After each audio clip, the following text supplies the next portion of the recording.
Dando continuidad al programa, tengo el gusto de presentar a Rodrigo Espinosa. Él es profesor de filosofía. Bienvenido a la realidad. Él es profesor de filosofía. Él además también tiene un magíster en bibliotecología, así que es una persona que lleva varios años trabajando en un tema que en el caso de él, que es la unidad de apoyo a la investigación de las bibliotecas de la Universidad de Concepción.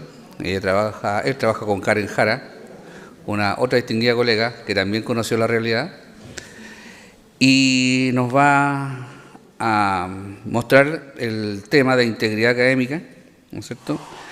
Usos de inteligencia artificial generativa y detección de similitudes de texto mediante el uso de Compilatio Magister. Aquí estamos hablando de integridad académica vinculado a inteligencia artificial. Por favor, Rodrigo, adelante, gracias.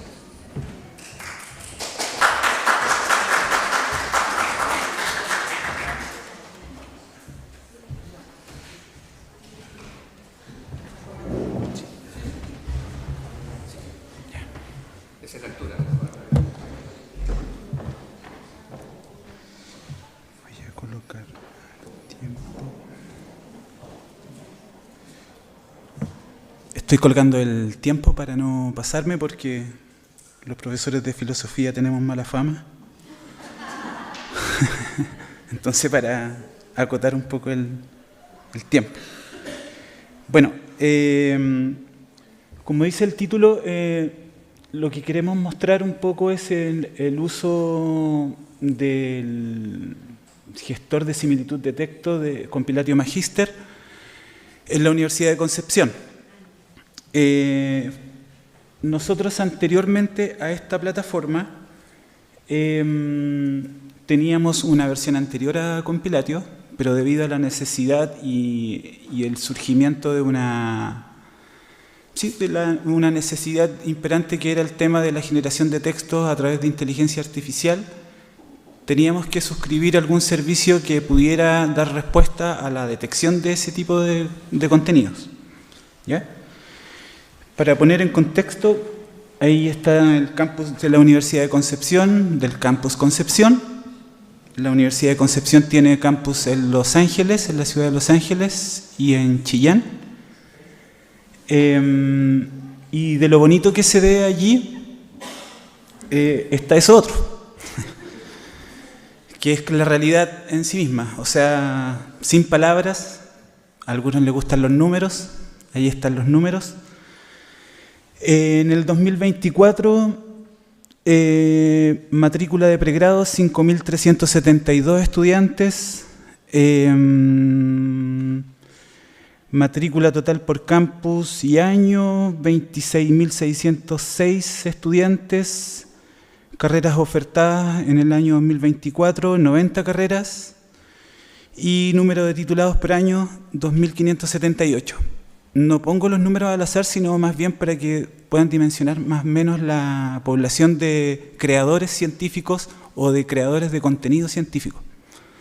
Sobre todo en el último gráfico de 2.578 titulados por año. En la imagen siguiente van a poder ver el tema del posgrado, que aquí ya tiene una directa relación con el tema de la producción científica. Programas de magíster, doctorado, especialidad en salud, 924 estudiantes en total en el año 2024, matrícula total por tipo de programas, 3.234, 180 doctorados y magíster, número de programas con oferta vigente, 67 programas de posgrado, número de programas acreditados, etcétera. Número de titulados, especialidades médicas y odontológicas, que es una área de bastante desarrollo en la Universidad de Concepción. Un total de 100 egresados. Y aquí es donde uno puede poner un poco de atención en cuanto a la productividad científica. Comúnmente nosotros en el área de las bibliotecas consideramos plataformas como Scopus o WOS o cielo. De hecho, es un criterio que se utiliza para otorgar premios, por ejemplo, a los investigadores. Es un criterio de clasificación de la publicación. Y sobre ese criterio, por ejemplo, 745 publicaciones en el año 2024, 218 de número de proyectos internos adjudicados, número de proyectos externos 227 en el 2023, número de patentes concedidas y solicitadas. El número no lo contrasté con otras universidades chilenas, pero a mí ya me parece de que es una gran cantidad de personas que están generando contenido.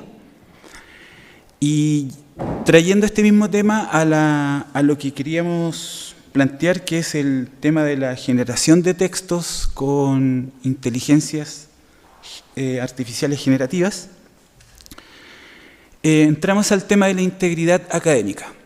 El tema de la integridad académica parte, según lo que he podido revisar, aproximadamente en el año 97.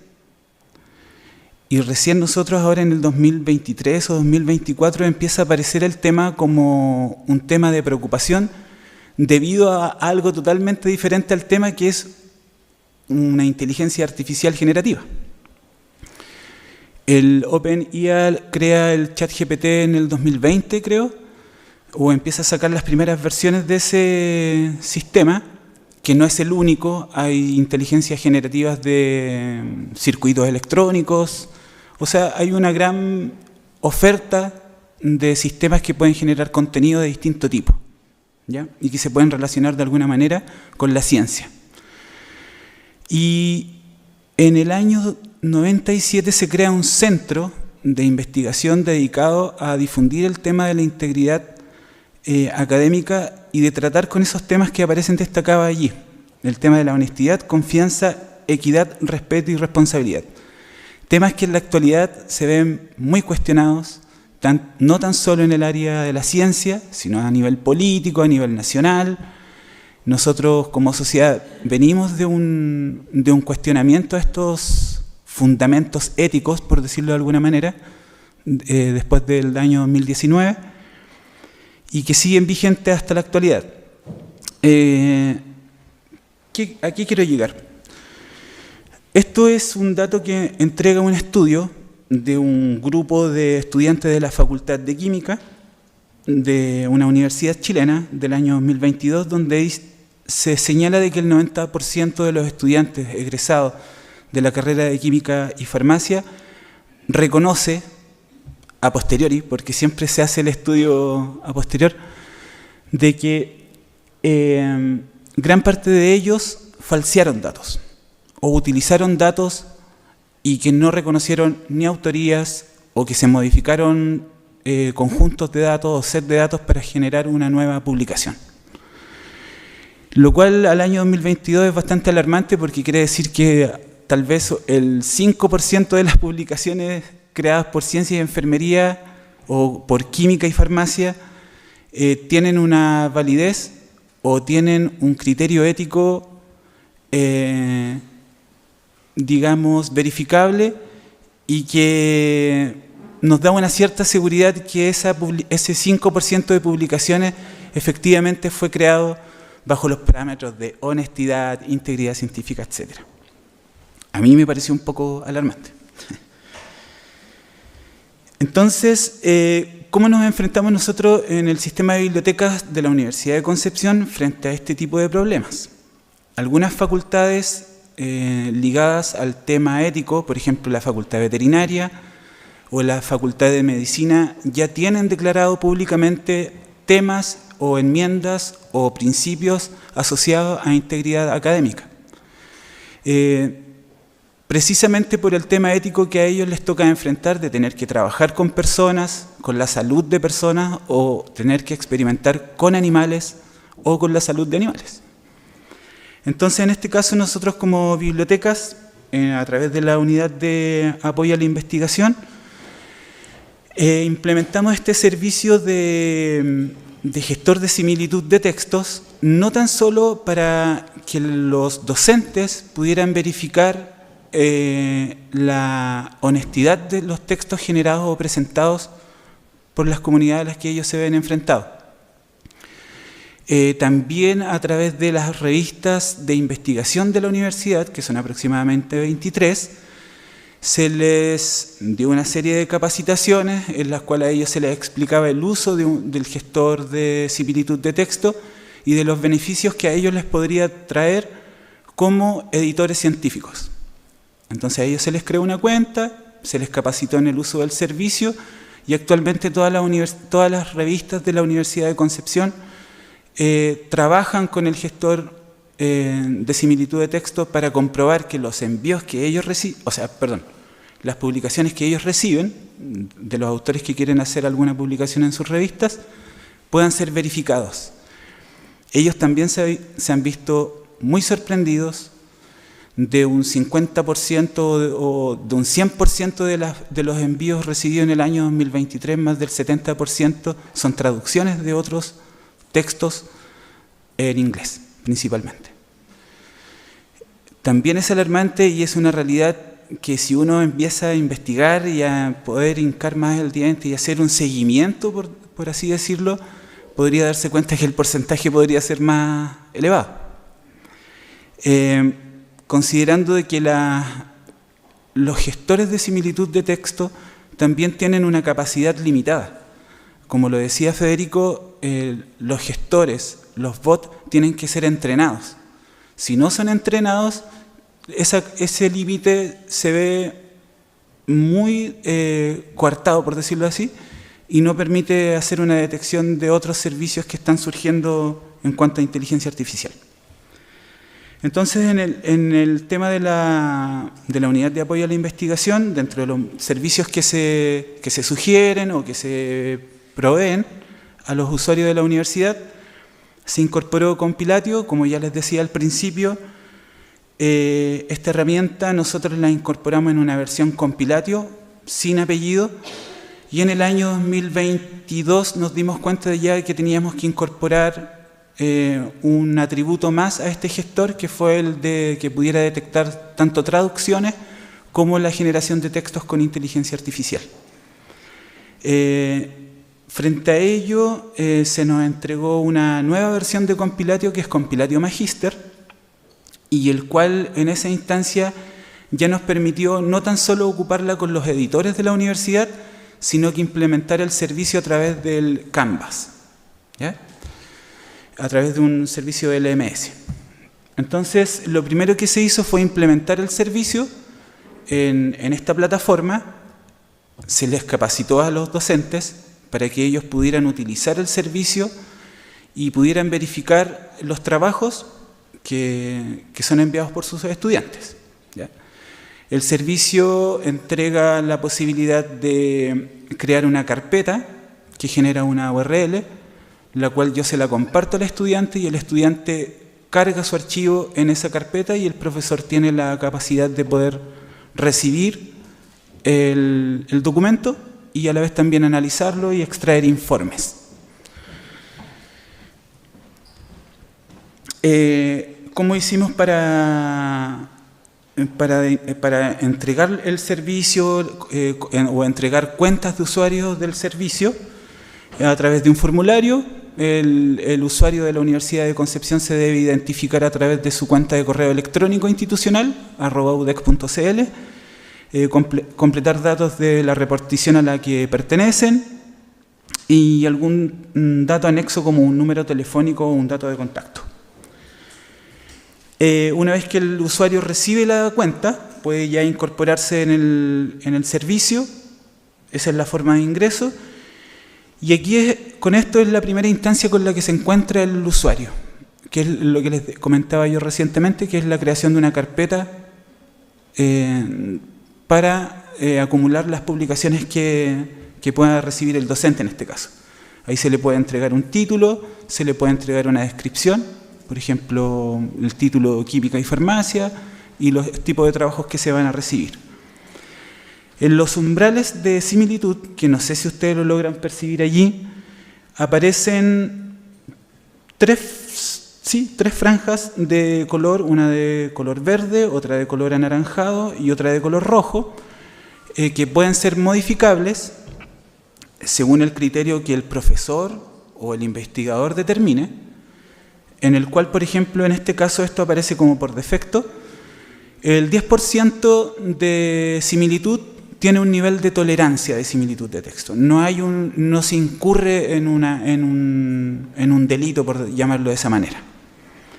Desde el 10% al 25% ya se entra en una franja naranja, donde ya empieza a haber un límite mayor de similitud de texto, por lo tanto ya debería ser verificable o debería ser corregido. Y al sobrepasar el 25% de la similitud de texto, ya se entra en una línea roja de peligro, por decirlo así, o de alerta, la cual señala ya que la similitud de texto sobrepasa los límites aceptados, por decirlo de alguna manera, y empieza ya a ser un poco enjuiciable el texto. Como les vuelvo a repetir, esos límites o esos umbrales pueden ser modificados por la persona que crea la carpeta o que crea este lazo, por ejemplo, en el caso de los estudiantes y de los profesores. El profesor crea la carpeta, comparte esta carpeta y él fija los límites de similitud. No hay un estándar donde yo diga ya, el 10% es aceptable. Algunos podrían reducir incluso ese porcentaje o lo podrían aumentar. Al someter el servicio de Compilatio Magíster a prueba, ahí ustedes pueden ver que se hizo una prueba el 23 de septiembre con una cuenta del servicio. Ahí ya tienen un reporte preliminar que acusa que hay una similitud de un 47%, lo cual es alto. En la barra que aparece que indica el 47%, al lado aparecen 3 iconos. No sé si lo logran ver. Esos 3 iconos indican similitud por traducción, ¿cierto? Y el último, que aquí se logra ver, no sé si ya lo logran ver, indica el porcentaje o uso de inteligencia artificial para generar el texto, ¿ya? Por lo tanto, en esta vista preliminar, yo puedo detectar de que este texto ha sido creado con inteligencia artificial y con traducción de textos incorporado en un documento Word, en este caso. ¿Y cómo es la visualización del informe? La visualización preliminar o digital del informe de similitud de texto. En la primera parte, donde dice textos sospechosos, le indica de alguna manera en las partes del texto donde se detecta la similitud. Y más abajo propone 3 subdivisiones, que eran las que le indicaba con el icono: de similitud, de detección por generación de texto por inteligencia artificial y de idiomas no reconocidos, ¿ya? Allí indica un porcentaje de un 43% del texto fue generado con inteligencia artificial. Esto es adrede. Lo que hicimos fue tomar un texto, un artículo, copiamos, pegamos en un Word y a la vez también le preguntamos al chat, a GPT, que hablara sobre el mismo tema que hablaba el artículo que copiamos y pegamos. Y ahí detectó inmediatamente el servicio el porcentaje de similitud. Y el informe textual, digamos, o el análisis propiamente del texto, le va indicando de esta manera en dónde está o dónde encuentra la similitud del texto.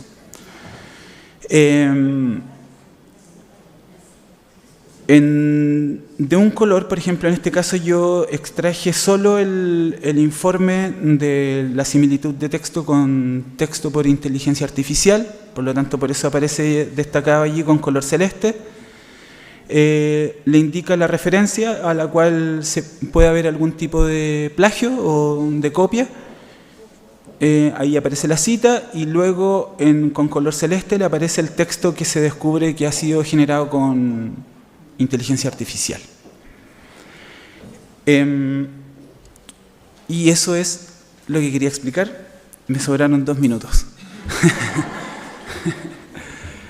No sé si hay alguna pregunta del servicio.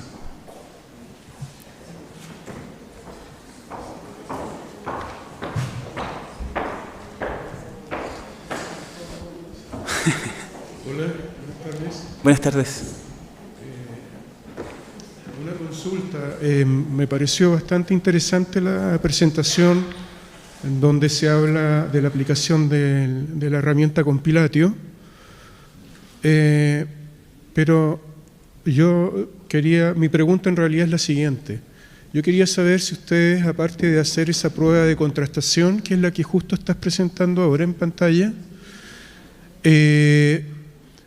hubieras aplicado las herramientas que hacen justamente lo contrario que Compilato, porque también hay herramientas profesionales para lograr la humanización de los textos, es decir, yo puedo generar un texto entero con inteligencia artificial y luego yo podría seleccionar las 3 mejores herramientas de humanización, por ejemplo, y ver si Compilato, digamos, lo detecta. Mire, por experiencia, porque voy a hablar solo de experiencias que se me han transmitido, sobre todo en el caso de los editores de las publicaciones de la universidad, precisamente para contrarrestar esas falencias que podría tener el sistema automatizado de detección, los editores ocupan a humanos y esos humanos son revisores externos. Si bien uno puede utilizar tecnologías para facilitarse el proceso de la detección de similitud de texto, hay un factor humano que es irreemplazable y la misma inteligencia es alimentada por un humano o es comandada por un humano, es formada o es educada por un humano. Por lo tanto, la manera de resolverlo, al menos los editores, es a través de humanos, no de una inteligencia artificial. Ok, gracias. Sí. Hola, yo tengo otra consulta. Sí. Respecto a la detección, ¿detecta solo si es un copy-paste? Porque podemos ir cambiando palabras, por ejemplo, Sí. ¿cierto? De Entonces, hecho, en este caso, ¿es solo el copy-paste o igual detecta si yo le cambio palabras como conectores o palabras clave? De hecho, esta prueba que hicimos, porque hicimos muchas pruebas, sobre todo cuando no teníamos la versión de detección ni de traducción ni de inteligencia artificial, y sí detecta la transformación de texto. Uno puede cambiar un poco la gramática del texto, pero es que ahí hay un tema, ahí entra en juego el tema ético, porque si una persona está abrumada por generar un documento, va a poder modificar algunas palabras o etcétera, pero no va a modificar la gramática general del texto. Entonces, al final, el sistema es bastante inteligente como para descubrir que, claro, se cambiaron algunas palabras, pero hay similitud, o hay copia finalmente. Sí. Pues nada. ¿Alguna otra consulta? Hola. Hola. Consulta, ¿el software omite aquellas citas textuales que están correctamente citadas en el texto? No las omite. ¿Y se cuentan igual como...? Sí.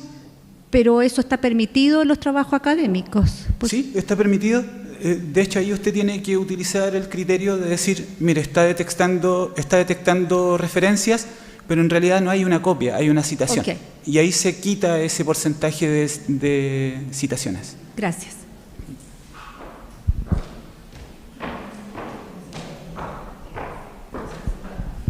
Hola. Hola. Muy interesante la presentación. Una pregunta curiosa. ¿Este producto lo suscribe la biblioteca? Sí. Sí. ¿Es para servicio de quién? ¿O De quién toda lo la utiliza? comunidad académica. pero ¿son las unidades académicas quienes solicitan o cualquiera puede ingresar, cualquiera puede subir? ¿Ustedes cobran por este servicio en las unidades académicas? No, porque el sistema que se utiliza es que nosotros suscribimos el servicio y cada quien, un estudiante de pregrado o posgrado, una dirección de investigación o quien sea, genera una cuenta y utiliza esa cuenta para hacer análisis. No hay un cobro extraordinario porque algún usuario de la universidad lo use. Hay una suscripción y esa suscripción permite generar cuentas en la comunidad de la universidad para que puedan hacer algún análisis. Gracias. Por nada.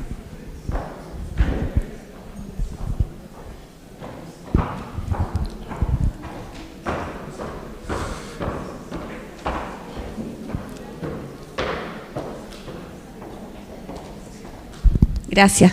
Buenas tardes. Buenas tardes. Quería saber un poco, bueno, la colega preguntó por el tema de cuando es similitud de cita. Sabemos que cuando hablamos de similitud no estamos hablando necesariamente de plagio. Estamos hablando de palabras comúnmente usadas que pueden haber sido utilizadas en un texto, bibliografías, citas bibliográficas, plantillas incluso.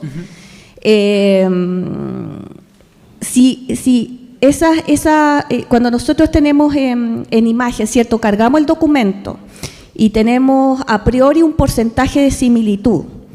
El sistema a mí me puede marcar un 5% y el profesor puede ver verde y decir, está ok, está dentro de los parámetros. Sí.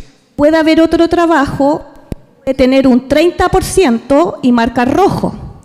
Pero se supone que aquí hay que destacar el análisis que debe realizar la persona que está revisando el texto, porque ese 5% puede tener 3 líneas que hayan sido copiadas y pegadas, y va a marcar como un 5%, porque el algoritmo, ¿cierto?, saca un porcentaje en cuanto a la cantidad de palabras que tiene el documento y las coincidencias, y puedo tener un documento que tiene un 30%, un 50%, supongamos que sea una tesis de derecho, ¿cierto?, o de humanidades, en donde hay una gran cantidad de citación, y resulta que ese 70% está siendo totalmente, son similitudes, no hay ninguna situación de plagio.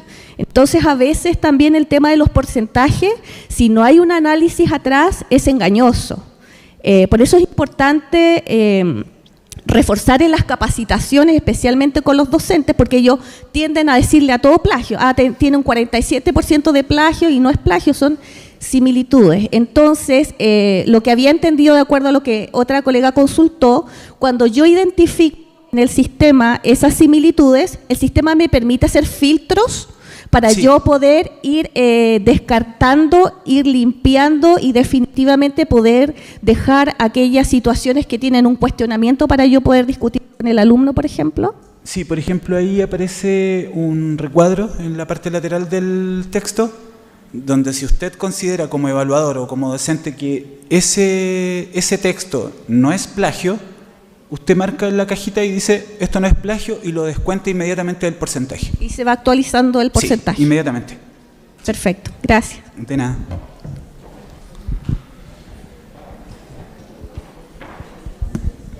Hola, quería hacerte una pregunta un poquito retomando la anterior, que tiene que ver con el umbral de designación del grado de similitud.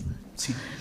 Mi pregunta va más directamente de si existe a nivel institucional como una tabla de acuerdo a una materia, porque medicina o derecho tenemos muchas palabras que tienen que ser utilizadas y podrían ser tomadas como similitud, porque aquí estoy viendo que es como un criterio como del docente. ¿Existe a nivel institucional una tabla que me indique de tal materia el porcentaje, porque al final es un plagio, hay un tema ético de por medio y sobre todo también para los artículos que se presentan, los prepinan los editores? Sí. Mire, parece que al principio lo dije que al menos la Facultad de Medicina y la Facultad de Veterinaria sí han hecho una declaración en sus sitios web de facultad de porcentajes. 7% o 12% de similitud de texto. El tema ahí es que la creación del texto puede puede implicar que el porcentaje sea elevado, pero ahí vuelvo al humano, de que finalmente el humano va a ser el que va a determinar si es que realmente o efectivamente ese exceso de porcentaje es realmente plagio o no. Pero al menos yo sé que esas dos facultades sí lo tienen estipulado. Me imagino también por el tema de dónde publican, de los criterios que ellos ocupan para publicar en revistas de investigación.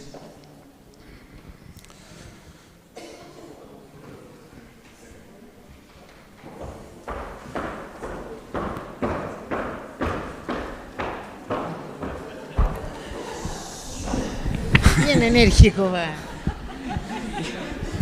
Nadie se dio cuenta.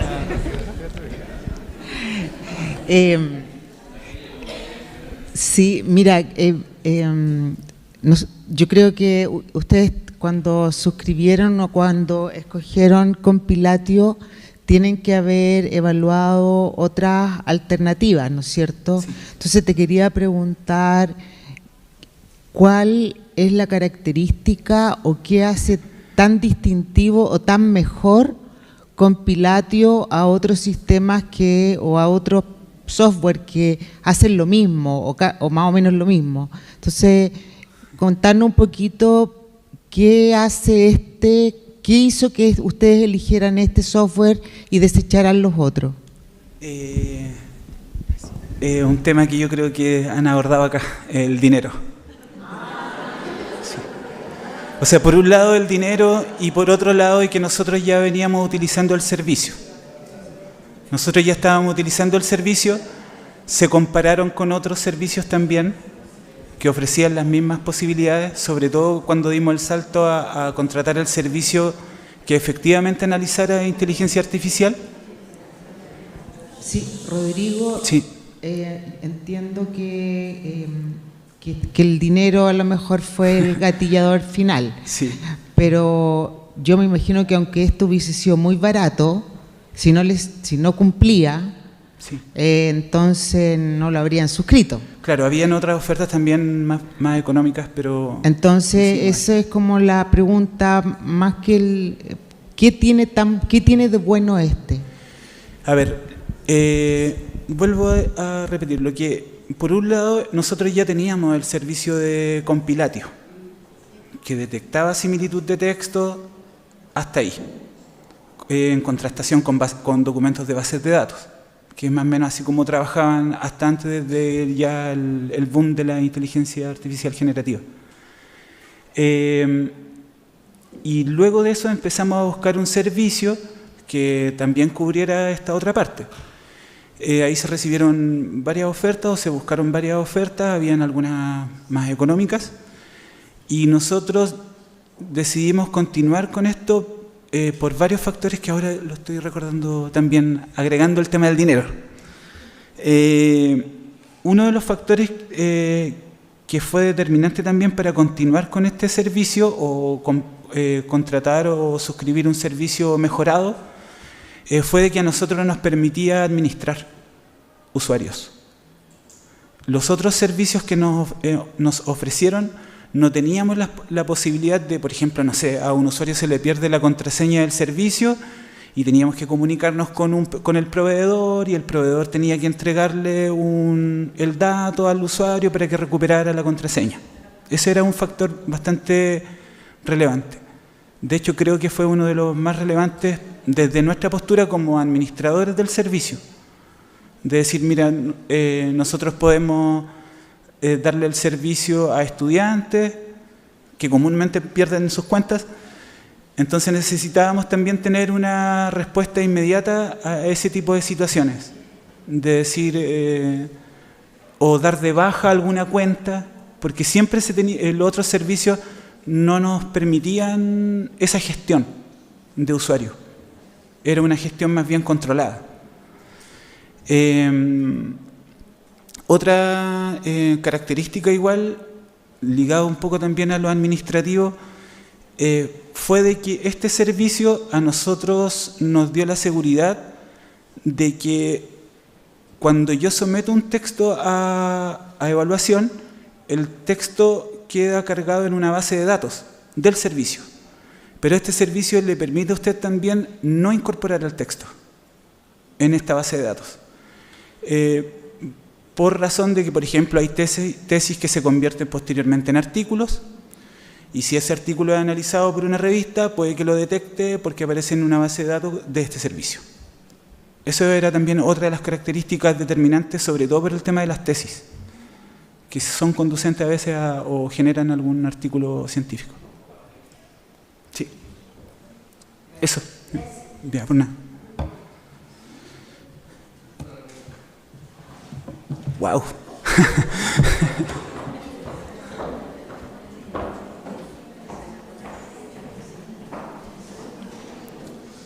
Gracias. ¿El acceso a la herramienta la tienen los docentes o los alumnos de manera particular también pueden hacer uso de la herramienta? Todos. Y eso es el alumno por sí mismo, ¿cómo puede...? A través de ese formulario solicita una cuenta. Pero, ¿y si está integrado en Canvas, es Sí. automático también? Cuando está integrado al Canvas, se generan categorías. Entonces, el servicio a través de Canvas está asociado a las cuentas de los docentes. Lo que no quiere decir de que por el solo hecho de ser docente ya tienen una cuenta. Él tiene que activar su cuenta, el docente me refiero, tiene que activar su cuenta de igual manera para poder usar el servicio a través de ese otro servicio. Y en el caso de los estudiantes, a través del formulario, ellos solicitan la cuenta y pueden hacer uso del servicio. En la parte como comercial, la suscripción es por cantidad de usuarios, cantidad de documentos analizados. Por cantidad de documentos analizados. Sin importar si es alumno Sí. docente. Ok, gracias.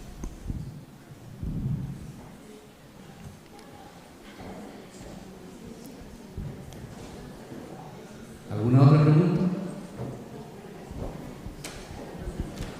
Estamos. Gracias, muchas gracias.